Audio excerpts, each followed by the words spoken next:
All right, I am here at the home of Chris VanCleave. Chris, say Hey, how's it going? all Hey, the y'all. world.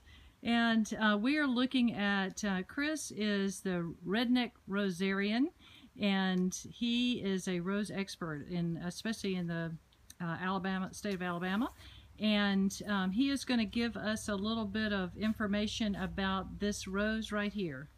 This is actually a climbing rose that we have growing in a pot. It's called Red Cascade, and did a little experiment this year. Thought, what would happen if we tried to grow this climber in a pot? It's known for its trailing properties, so we planted it in this pot and we sort of kept it trimmed along the edge of the pot. And what began to happen was it began just to shrub up in the middle and provide this beautiful display of red roses in a bouquet form. Oh, that's gorgeous. Chris, I'm going to pan around here and look at some of these other roses. I especially want to talk about this rose that's right behind me. Okay. It's got a great variegation on it. I think it's his wife, Tina, which I'm going to show Tina. She's adorable. This is one of her favorite roses. So if you want to come tell me a little bit about this one. This rose is called Sentimental. It is a fragrant rose. It's a floribunda, and it's red and white striped, or maybe it's white and red.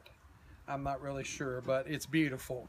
And it blooms all summer long, has a very pretty yellow stamens in the center, sort of offset that red and white, and we really enjoy it.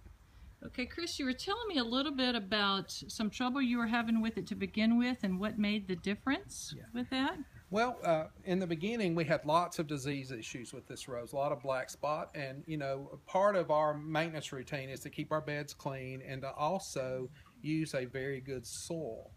We switched to a soil called Holy Cow, which is very rich in compost, manures, and worm castings, and over time we've seen a great improvement in the disease resistance of our roses just by feeding them good food. Okay, so Holy Cow. Holy Cow. All right, and then this is, I love this little one that's right next to it. Beautiful color right here. This is called Betty Boop from the cartoon character.